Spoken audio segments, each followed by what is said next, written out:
여기에 우리 장로님, 김효 장로님 기도하실 때에 2023년도에 교회 표를 말씀해 주셨습니다. 이렇습니다. 어떻게 밑에 쭉 제가 목사 설교하면서 이렇게 설교를 하고 하고 또 강조를 한 것 같습니까? 네 번째가 뭡니까? 네 번째 뭡니까? 주님의 마음으로 타인을 대하기. 이게 오늘 설교 제목과 거의 비슷합니다. 이거를 한마디로 말하면은 연민, 이렇게 됩니다. 연민이라는 게 뭘까? 연민이라는 말을 우리가 좀 잘못 이해하는 경우도 상당히 많아요. 연민을 비슷비슷한 한 3개 정도 비슷한 게 있는데 그거와는 좀 차원이 다르다. 그냥 불쌍히 여긴다. 안 됐다. 뭐 이런 정도. 동정한다. 뭐 이런 정도하고 좀 많이 달라요. 뭐 영어로 보게 되면은 이제 empathy, empathy, 뭐 sympathy 뭐 이런 말이 있습니다. 다 이제 펫이라는 말은 뭔가 이렇게 마음을 같이 느끼는 그런 건데 상대방이 뭐 안 돼 보이면은 나도 안 돼 보인다. 뭐 이 정도 동정하는 거. 뭐 그런 정도가 아니라 이제 하나님께서 우리를 바라보실 때는 정말 따뜻하고 친절하고 어떻게 도와주고 싶은 마음이 있다. 그래서 예수님이 오신 것이다. 그게 오늘 설교 제목인 것입니다. 예수를 믿지 않았던 맹자도 이런 말을 했어요. 무슨 말을 했느냐? 우리 잘 아는 말을 했습니다. 갑자기 어린아이가 우물에 빠진 걸 보면 깜짝 놀라고 가엾고 불쌍하게 여기는 마음이 생긴대요. 이유가 뭘까? 아이 부모하고 내가 친하기 때문에, 내가 그 아이 도와주지 않으면 다른 사람이 날 욕하기 때문에, 그래서 나쁜 사람이라는 이야기 듣기 싫어서 아이 건져줄까요? 다만 나에게는 그 아이를 향해서 따뜻한 마음, 친절한 마음, 그래서 힘들지만은 도와주는 거예요.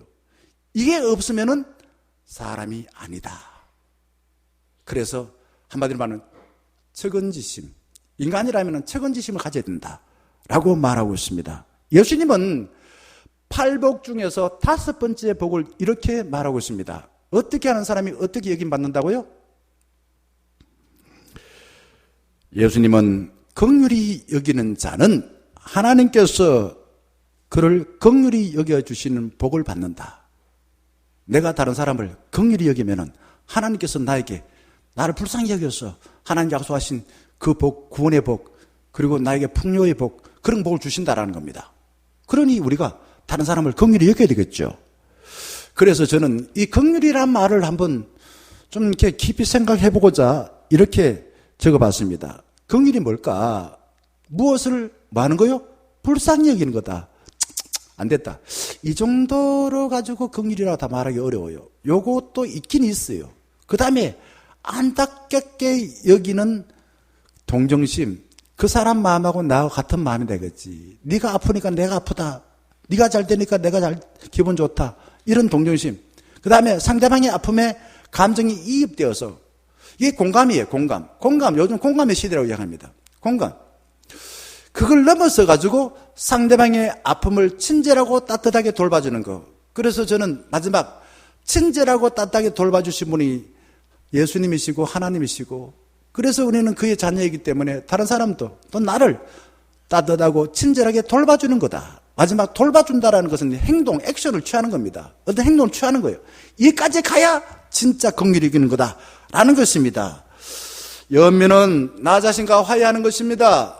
내 자신, 나를 늘 보면 나는 말이야 세상에 버림받은 사람 같아. 나는 실패한 사람 같아. 그래서 나 자신에 대해서 어떻게 생각합니까? 좋게 생각할 때도 있지만은 나를 되게 불쌍하게 생각하고 내 자신 안 됐다. 화가 나기도 하고 막 그렇잖아요.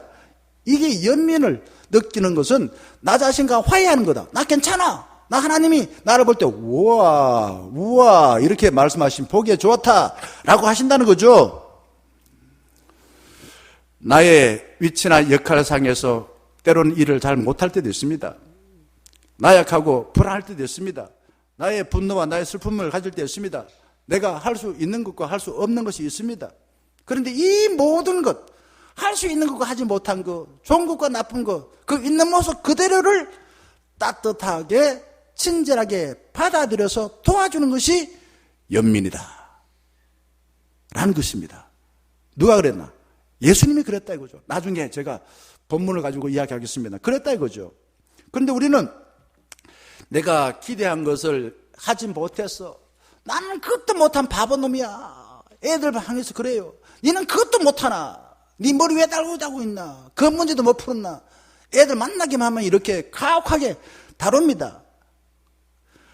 그리고는 나는 그것도 못하는 사람이야. 쓸모없어. 혐오합니다. 그리고 부정적으로 비난합니다. 이런 삶을 살 때가 너무너무 많아요. 그런데 하나님께서는 마태복음 9장 27절 보게 되면은 여기 이제 맹인 두 사람이 예수님을 지나가시는데 이렇게 불렀어요. 뭐라고 합니까?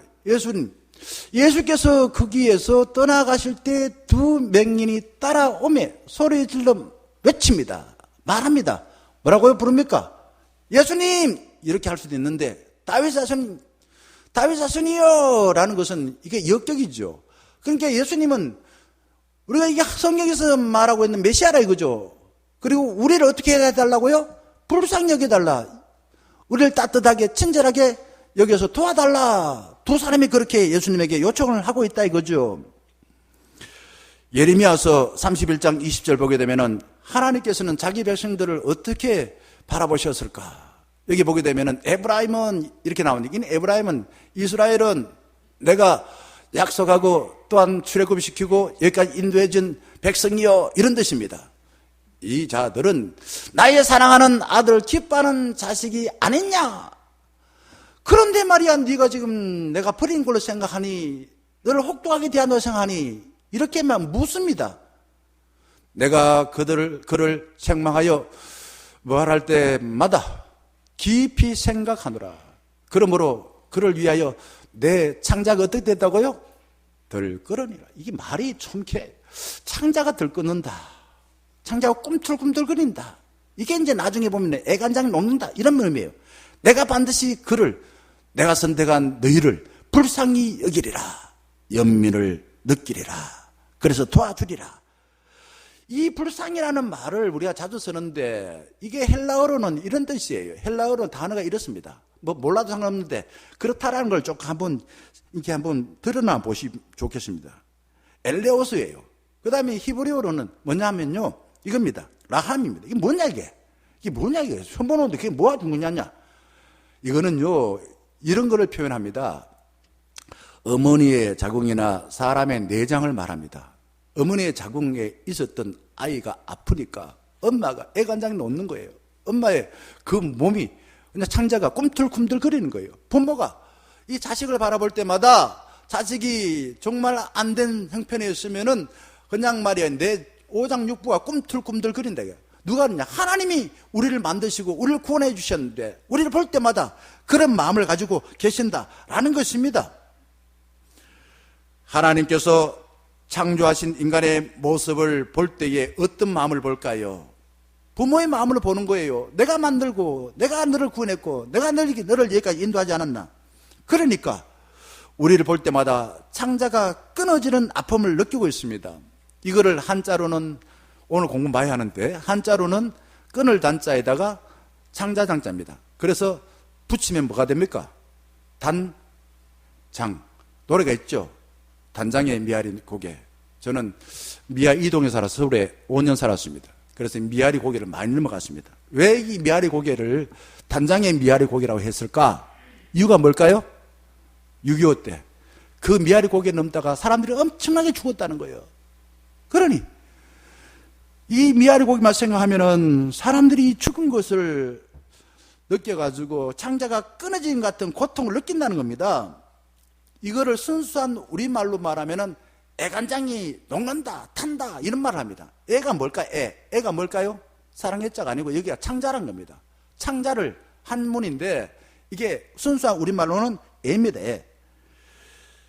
어미 원숭이하고 새끼 원숭이가 들판에서 놀고 있는데 어느 사냥꾼이 나타나서 이 새끼 원숭이를 딱 낚아채가지고 배를 타고서 막 노를 젓고 하고 있습니다. 너무 당황스럽고 슬픈 상황을 맞이한 이 어미 원숭이가 어떻게 했을까요? 배가 가는 그 강을 따라서 계속 따라하면서 우려댑니다. 자기 새끼를 보고 우려댑니다. 그러다가 그냥 죽어버렸어요. 지나가던 사람이 이 콧은 멀쩡한데 이 원숭이 왜 죽었을까? 해부를 해봤어요. 이유가 뭘까요? 창자가 끊어져 버린 거예요.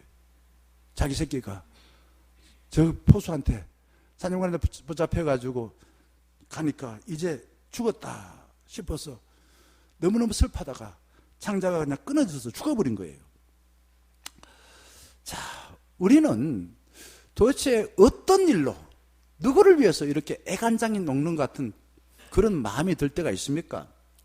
예수님이 오병이어 기적을 베풀었다는 것은 다 알고 계십니다. 그거 모르신 분은 없죠. 그런데 이유가 뭘까요? 그 무리들을 바라보시고서 왜 예수님께서는 오병이어 기적을 베풀었을까요? 능력을 과시해서 사람들에게 내 왕 좀 만들어주세요, 나 이런 사람이야 라는 것을 과시하기 위해서 했을까요? 아니면은 그 오병이어 기적, 떡을 만들어서 돈을 많이 벌어가지고 부자 되기 위해서 했을까요? 마태복음 6장 34절 보게 되면 이렇게 말하고 있습니다. 예수께서 나오사 누구를 봤다고요? 큰 무리를 보시고, 그 무리를 어떤 마음으로 보셨습니까? 그 다음 보세요. 그 목자 없는 양 같음을 인하여 그 다음에 마음이 어땠다고요? 그 다음 마음이 어땠습니까? 불쌍히 여겼다. 예수님은 그 무리들하고 무슨 관계였습니까? 예수님의 아들입니까? 예수님의 부모님입니까? 무리들은 수많은 무리예요. 그 남자만 2,000명, 5,000명 넘는 사람인데 아마 애들하고 여자 다 합쳤으면은 얼마요? 한 2만 명 훨씬 넘었겠죠. 그 무리 자기와 예수님하고 무슨 관계였습니까? 아무 관계 없는데 그를 보고서 불쌍히 여겼대, 불쌍히 여겼대. 연민을 느꼈다는 겁니다. 예수님이 기적과 이적을 많이 행하셨습니다. 그 이유가 뭘까요? 똑같습니다. 마태복음 9장 36절 보게 되면은 이렇게 말합니다. 무리를 보시고 그 다음에 그를 어떻게 여겼다고요? 불쌍히 여겼대요. 똑같은 마음이에요. 예수님은 사람을 볼 때마다 이 사람은 말이에요, 미국 사람이니까 내가 말이에요, 보고서 나도 미국 사람처럼 키웠고 이렇게 하지 않았어요. 그냥 불쌍히 여기고, 북한 사람이라 해서 무시하지 않고 모든 사람들을 다 그냥 불쌍히 여겼다 이거죠. 그런 말입니다. 그래서 그들의 병 고쳐준 거예요. 네 왜 병 이렇게 됐어? 물어보고 이렇게 막 혼내고 막 그러지 않았어요. 그냥 불쌍히 여기고 그 다음에 덮어놓고 그에게 자비를 베풀어서 기적을 베풀어 고쳐주었다 이겁니다. 우리가 또 잘 아는 누가복음 15장 보게 되면은 이런 것에 대한 비유가 나옵니다. 첫 번째가 뭡니까? 이런 양비유, 이런 동전비유. 세 번째가 뭡니까? 이런 아들 비유입니다. 거기에 누가복음 15장 20절 보게 되면은 거기에 탕자라고 말하면 좀 이렇게 느낌이 뭔가 이게 탕자가 뭔가. 저는 그래서 불한탕 같은 아들입니다. 불한탕. 왜? 아버지가 살아있는데 아버지 죽으라고 생각하고서 아버지 유산을 가지고서 아버지하고 멀리 가장 멀리 떠나가지고 지 맘대로 놀아요. 돈 갖고서. 그랬던 아들이 집에 돌아왔어요. 돌아오자 아버지가 어떻게 되었습니까? 이에 일어나서 아버지께로 돌아가니라. 아직도 거리가 먼데 아버지가 그를 보고 어떻게 여겼다고요? 몽리 들고 그냥 등짜기를 내려 후리친 게 아닙니다. 그 불안당 같은 아들을 보고 측은히 여겨. 이게 또 연민입니다. 측은히 여겼대요. 아까 맹자 이야기, 측은지심 이야기했지 않습니까? 측은히 여겼대요. 아들이 무슨 금이환영했습니까? 장훈급제했습니까? 돈 많이 벌어가지고 왔습니까? 아니잖아요. 완전 거짓골이고 그 이전의 행동 다시 한번 말씀드리면은 이런 아들은 가까이 있으면 괴로워요. 그런데 그를 따뜻하게 친절하게 여겨서 그를 향하여 어떻게 합니까? 용서의 의미로 잔치를 베풀어 주었다. 이게 하나님 아버지가 우리를 대하시는 모습이라는 겁니다. 하나님은 언제나 우리를 불쌍히 여겨 먼저 찾아오셔서 자비를 베풀어 주고 계시는 것입니다. 먼저 찾아오세요. 하나님의 은혜를 갚으려면은 내 자신의 한계가 무엇인지, 나는 나병 걸려서 나는 배고파요, 자기 한계가 무엇인지 알고 그걸 인정해야 돼요. 그리고 그다 끝나는 게 아니라 도와주세요. 달려간 거예요. 도와달라고. 그리고 요청해야 됩니다. 나 배고파요. 나 눈이 멀어요. 내가 나병에 걸렸어요. 이렇게 하나님께 이야기하면서 이거 좀 도와주세요 라고 해야 된다는 겁니다. 마태복음 15장 22절 보게 되면은 가나안 여인이 예수께 이렇게 외쳐 기도합니다. 주 다윗의 자손이요, 나를 불쌍히 여기소서. 예수님 부르고 난 뒤에 나를 불쌍히 여겨달라. 왜? 그 다음 내용 나오잖아요. 자기 딸이 어떻다고요? 귀신 들렸단 말입니다. 귀신 들렸다 이거죠. 그러니까 이 귀신 자기 힘으로 못 쫓아요. 난 무능해요. 난 못 쫓아내요. 그러니까 당신이 도와줘야만이 쫓아낼 수 있습니다. 라고 이야기했다는 겁니다.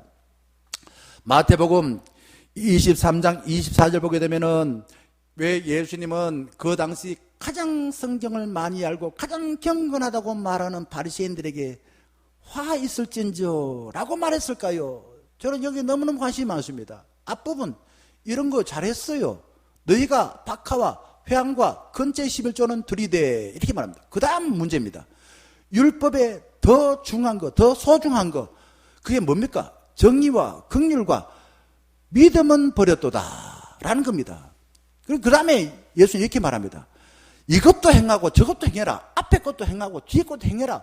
그 11조 하는 것도 해야 되지만은 뒤에 거 성경을 통해서 네가 뭐라고 말하더나 하나님께서 뭘 원하든가 정의와 긍휼과 믿음을 가지고 살아라 했느냐. 성경을 많이 알고 있는데 성경이 말하는 그 내용을 왜 안 지키나 이겁니다. 그걸 지켜라 이거죠. 성경의 지식만 자랑하고 성경이 가르치는 하나님 마음과는 전혀 다르게 살았다는 겁니다. 우리는 왜 예배 나오고 왜 기도하고 왜 성경을 봅니까? 믿음이 좋다라고 인정받기 위해서입니까? 사람들이 다 믿음 좋아 그러면 바리새인처럼 됩니다. 이유는 딱 하나입니다.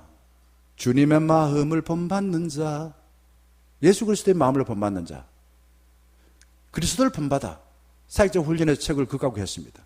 이유는 거기에 있어요. 마태복음 12장 7절 말씀 보게 되면은 예수께서 우리에게 뭐가 필요한지를 말합니다. 나는 뭘 원한다고요? 나는 뭘 원하고 나는 뭘 원하지 않다고 이야기합니다. 뒤에 게 필요 없는 게 아니에요. 뒤에 게 지금 잘하고 있어요. 제사 잘 지내고 있어요. 그런데 제사 지내는데 불구하고 너희들은 이게 없다 이거죠. 그래서 나는 자비를 원하고 제사를 원치 않느냐 이렇게 말합니다. 제사 지내는 사람은 어떻게 된다고? 자비를 베푸는 사람이 되라 이 말입니다. 인간의 죄와 의가 만나는 곳은 십자가입니다. 십자가라는 것은 이게 인간의 죄하고 하나님의 의가 만나서 이 죄를 처리하는 방법이 의롭게만 한 게 아니에요. 자비롭게 한 겁니다. 하나님이 죽으셨어요.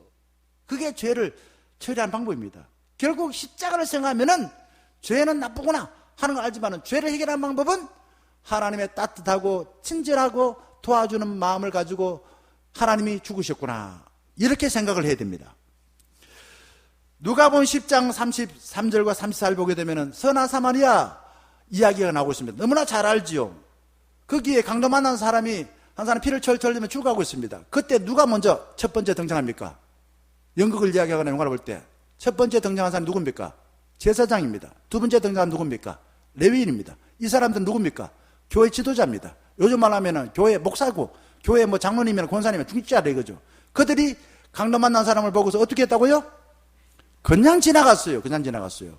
그냥 왜 지나갔는지를 설명하지 않습니다. 어쨌든 핑계대고 지나갔어요. 자기 손이 더러워질까 싶었는지 어쨌든 그들이 가난한 사람들을 불쌍히 여기고 죽어가는 사람들을 연민을 느껴서 도와주라는 것을 성경에서 말하는 걸 몰랐을까요? 알았습니다. 근데 그 다음에 보게 되면 여기에 사마리아 사람이 나옵니다. 사마리아 사람은 어떤 사람인가? 당시 유대인들이 저 사람은 죄인이야 더러워 가까이 하지마 그랬던 그 사마리아 사람이 이 길을 지나가고 있었습니다. 그리고는 강도 하나 피를 철철 죽어가는 사람 어떻게 여겼습니까? 불쌍히 여겼어요. 33절 보세요. 그를 보고 불쌍히 여겼대요.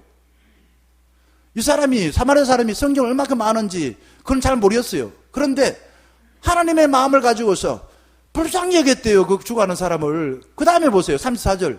마음만 갖는 게 아니라 이거는 행동입니다. 가까이 갔대요. 그리고 자기 소중한 겁니다. 이 비상식량이죠. 이 기름과 포도주를 그 상처에 부었대요. 아깝죠. 자기 그 먹을 거 어디 멀리 뭐 산길을 가다가 배고프면 먹으려고 했던 비상식량이죠. 그거를 자기 가지고 있는 걸 안 줘도 상관없어요. 누구 그런 두대 팹니까? 안 팹니다. 그런데 불쌍히 여겨가지고 자기 갖고 있는 걸 기꺼이 그렇게 희생하면서 그 사람 응급처치합니다. 그리고는 그다음 보세요. 자기 짐승에 태워. 요즘 말로 하면 자기 자가용 태웠대요. 주막으로 데려가서 돌봐주었대요. 이게 사마리아 사람이 느꼈던 마음이고 행동했던 겁니다. 저는 이걸 두고서 따뜻하게 친절하게 돌봤다. 누구를? 자기와 아무 관계없는 지 동생, 지 아들도 아니에요. 지 동생도 아니에요. 지 가족도 아닙니다. 그렇게 미워했던 유대인입니다. 그런데 불구하고 그를 그렇게 연민을 느껴서 도와주었더라라는 겁니다. 왜 이 이야기를 했을까? 이 이야기하는 이유가 있어요. 이 이야기하는 이유는 어떤 율법 교사입니다. 율법 교사가 예수님에게 와서 묻습니다. 선생님, 어떻게 해야 영생에 이릅니까? 영생에 이르는 길을 가르쳐 주세요. 이렇게 묻습니다. 율법 교사는 요즘 말하면 신학교 교수입니다. 자, 그러자 예수님께서는 이 선한 사마리아 사람의 이야기를 들려줍니다. 들리고 난 뒤에 예수님이 그에게 묻습니다. 36절 보게 되면은 너 생각에는 이 사람 중에 누가 강동받는 자의 이웃이 되겠느냐? 이렇게 묻습니다. 이거는 말입니다. 3살 먹는 애들도 이 답을 다 알아요. 아주 이 율법 교사는 똑똑하게 단순하게 대답합니다. 자비를 베푸는 자니이다. 맞습니다. 너무 똑똑하게 대답하자 예수님이 그 사람에게 이렇게 명령합니다. 37절 말씀 보세요. 이렇게 말합니다. 37절 보게 되면은 너도 가서 이와 같이 하라 이거죠. 가서 너도 이와 같이 하라. 여기에 가라 행동을 말합니다. 너도는 여기는 누구를 가르치는 인칭대명사입니다. 누구를 가르칩니까? 율법교사 니도 이와 같이 어떻게 해요? 선한 사마리아 사람처럼 하라는 것은 아주 강력한 행동을 말합니다. 예수님께서 이 말을 했을 때에 율법교사는 예수님 말을 듣고 아멘 알겠습니다. 그렇게 하겠습니다. 라고 실천했을까 안 했을까? 했으면 좋았겠죠. 그죠? 긍휼이라는 것은 그렇습니다. 단순한 불쌍하게 느끼는 정도 안 됐다라고 생각하는 정도가 아니라 아픈 사람의 처지를 따뜻하고 친절하게 바라보고 직접 내 몸으로 도와주는 것입니다.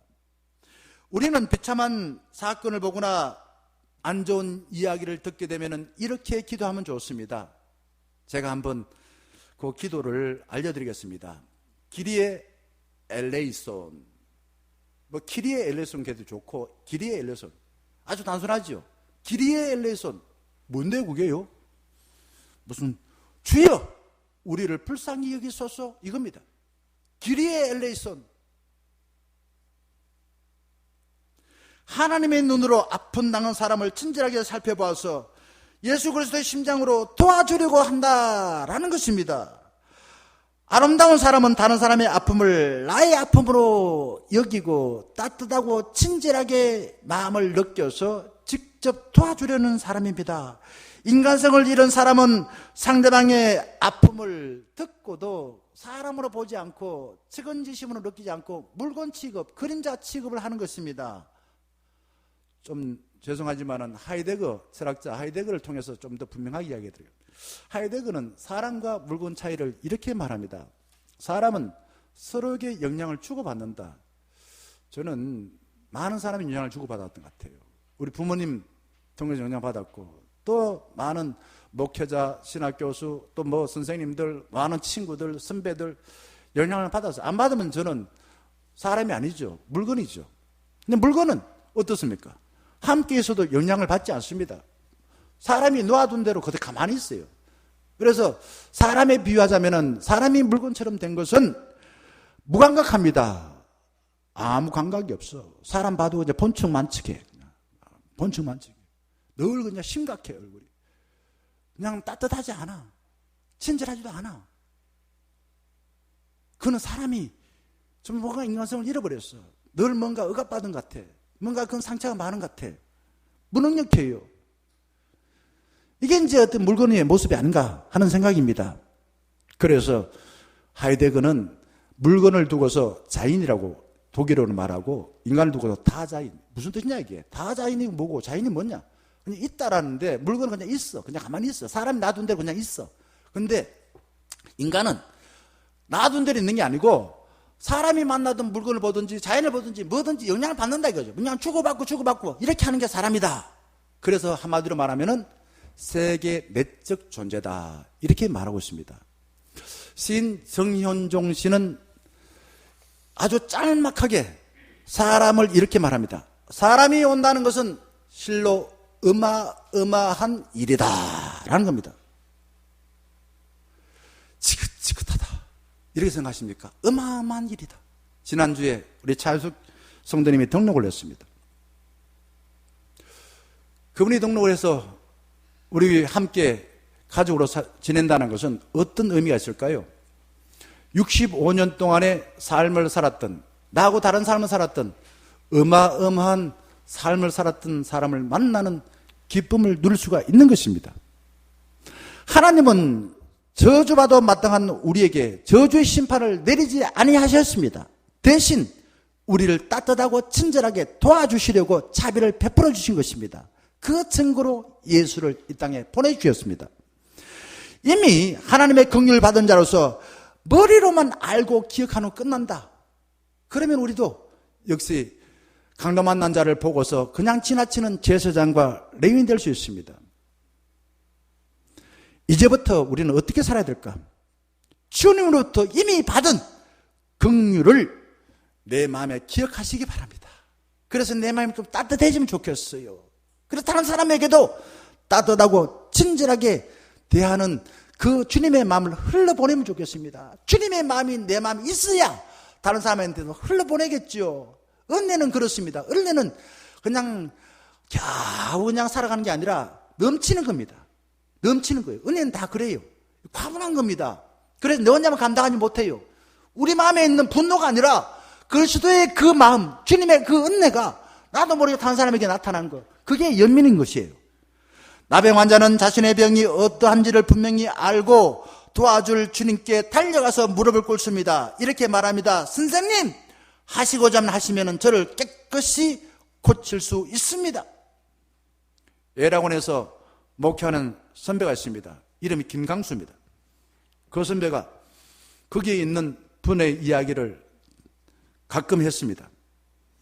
그들은 이름이 있어도 이름을 부르지 않고 뭐라고 부른다고요? 야, 문디야. 다 문디야, 다 문디. 그리고 사람들이 보기만 하면은 손가락질 한대요. 저 문디라고 손가락질 한대요. 그리고 사람들이 막 옛날에는 막 돌 막 던지고 막 그랬대요. 짐승보다 못한 존재로 취급받아서 보기만 하면 사람들이 코를 싸매고 도망치고 그래서 온갖 서름을 다 당했대요. 그래서 그들은 세상에 살기 어려우니까 자기들끼리 숨어서 지내요. 그게 에라곤입니다. 그게 에라곤이에요. 서로가 인간으로 대어받지 못한 사람들 서름을 가슴에 안고 거기에서 위로하며 살아가는 것이 에라곤 교회 교인들입니다. 누가 잘못했습니까? 부모가 잘못했습니까? 자기가 잘못했습니까? 아니에요. 그런데 사람들은 그것만 보면은 저 천벌 받았다. 하나님이 벌 줬다. 이렇게 생각했다 이거죠. 우리가 예전에 사람을 보고서 인사 안 하면은 뭐라고 이야기를 했었습니까? 내가 무슨 묻었나 이런 이야기 하기도 하지만 내가 무슨 문디가 왜 인사 안 하나? 내가 나병 환자가 이렇게 이야기를 했습니다. 나병에 걸린 사람은 자기 자신을 사랑하기 힘들어요. 그런데 하나님의 긍휼을 입은 그리스도인들은 자기를 사랑할 수 없는 나병 환자를 돌보기 위해서 얼마나 애를 쓴지 아십니까? 그게 에라곤이고 저기 여수 밑에 있는 애양원이고 또 소록도입니다. 누가 세웠습니까? 하나님의 긍휼하심을 입은 성도들입니다. 선교사들이 세웠어요. 성프란시스코라는 유명한 사람, 부잣집의 아들입니다.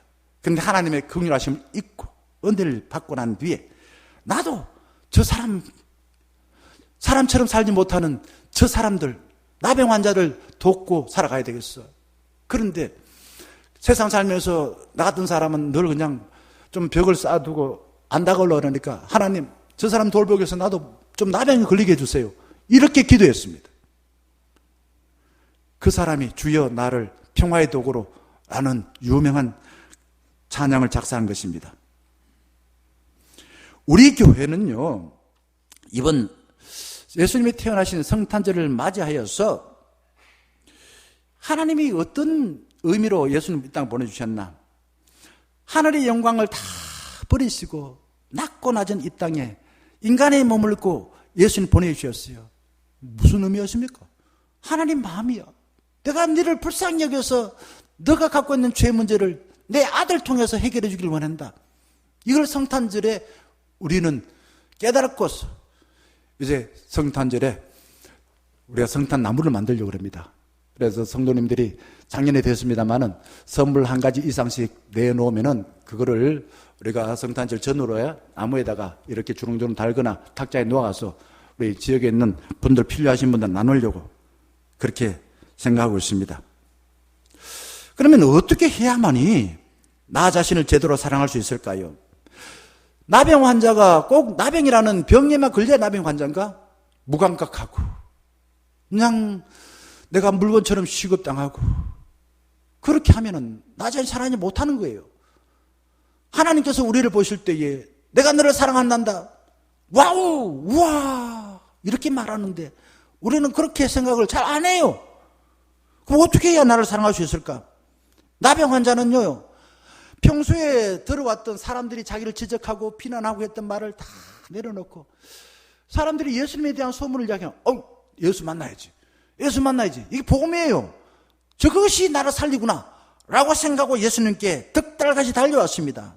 믿음이란 게 뭘까? 세상에 이런저런 많은 이야기 들었어. 그런데 그 중에 제일 중요한 것은 말씀이야. 하나님 나를 사랑한다는 것이야. 하나님 나를 풍성히 여긴다는 거야.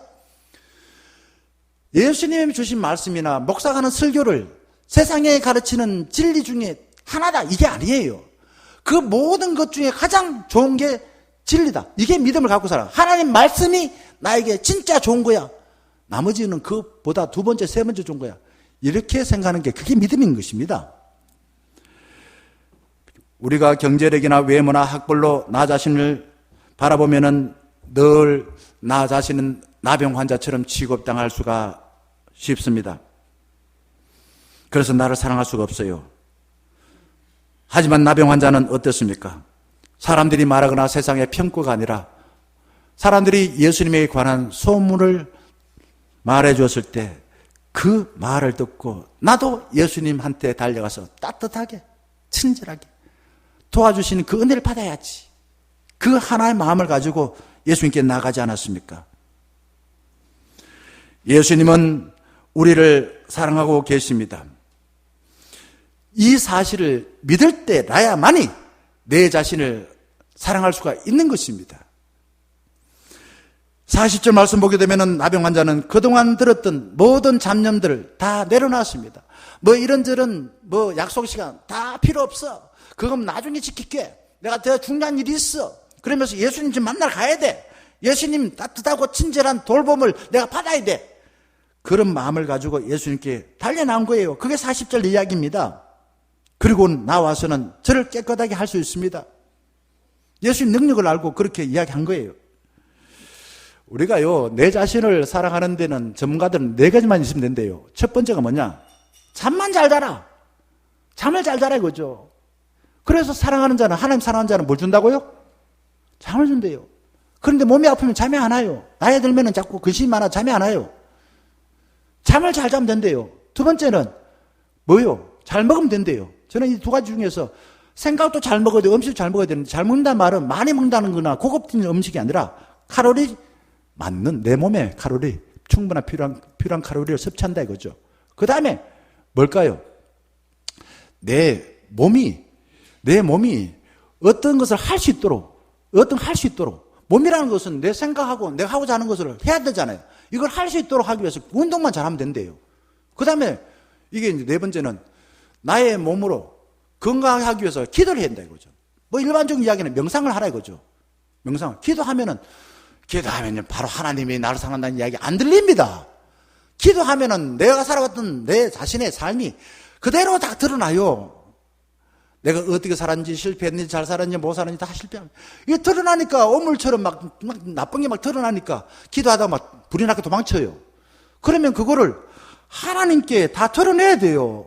이게 해결하는 숙제입니다. 하나님, 내가 이렇게 살았습니다. 제가 이거 잘못했습니다. 이거 잘했습니다. 내가 이런 생각했습니다. 이런 거를 부끄럽지만은 그거를 그냥 감춰버리고 부두고서 또 도망가 버리면은 늘 그 수준에서 살아가요. 그걸 해결하기 위해서 기도해야 됩니다. 하나님께 매달려 회복해 주세요 라고 기도하는 거예요. 우리가 서서 살기 힘들어 절망스러울 때 주님만 붙들고 살려고 하면은 주님은 나에게 장애물을 뛰어넘을 수 있는 힘을 주십니다. 병으로 나 자신을 사랑할 수 없고 자신의 힘으로 해결할 수 없어 절망스러울 때 나병 환자처럼 주님께 엎드리면은 주님께서 그럼에도 불구하고 너는 살 수 있어. 다 나았어. 괜찮아. 사람들이 말하는 거 그런 거 신경 쓰지 말고 내가 네한테 말한 것만 듣고서 살아가 라고 말하더라 이거죠. 나병 환자는 자기를 사랑할 수 없었을 때 예수님께 나와 예수님의 그 큰 사랑을 받아 다시 살아갈 수 있는 힘을 얻었습니다. 구체적으로 한번 볼까요? 41절 말씀을 가지고 제가 세분화시켜서 한번 이야기해 보겠습니다. 예수님이 나병 환자를 어떻게 하셨는지. 여기 보면 첫 번째, 그를 불쌍히 여겼대요. 불쌍히 여겼대요. 사람들은 예수님이 저 나병 환자 오면은 더럽다. 야, 오지마. 내가 누군지 알고. 내가 하나님 아들이야. 내가 왜 내한테 와가지고 그냥 더럽게 말이야. 냄새 피우고. 네같이 그냥 인간같지 않는 인간이 오냐. 이렇게 생각할 줄 알았어요. 그런데 예수님은 그렇게 하지 않았습니다. 그를 보고서 불쌍히 여겨서 두 팔을 벌려가지고 안아주셨습니다. 잘 왔다. 잘 왔다. 라고 안아주셨습니다. 사람들은 우리를 어떻게 취급합니까? 너 쓸모없어. 나이 들어 쓸모없어. 병 들어 쓸모없어. 너는 별로 돈 번 것도 없어. 쓸모없어. 그렇게 여길지 모르지만은 우리 주님께서는 결코 사람들처럼 대하지 않고 따뜻하고 친절하게 도와주시려는 것입니다. 예수님께서 너 오지 말라라고 말하는 사람은 아무도 없습니다. 오히려 예수님은 고슴도치같이 자신을 사랑하지 못하고 자신과 다른 사람을 찌르는 그 사람을 가슴에 품고 예수님이 피 흘리셨어요. 예수님이 상처받으셨어요. 예수님이 그래서 십자가 위에서 돌아가신 것입니다. 그 다음 보게 되면 예수님은 나병 환자를 불쌍히 여기서 어떻게 하셨습니까? 손을 내밀었대요. 손을 내밀었다. 손을 내밀었대요. 손 내민다 이게 말은 대단히 중요한 양입니다. 사람은요 터치하기 원해요. 사랑하는 사람과 자꾸 만지고 원해요. 터치하고 싶어요. 부부가 같이 살면서 사랑하니까 어떻게 합니까? 자꾸 터치하기를 원하잖아요.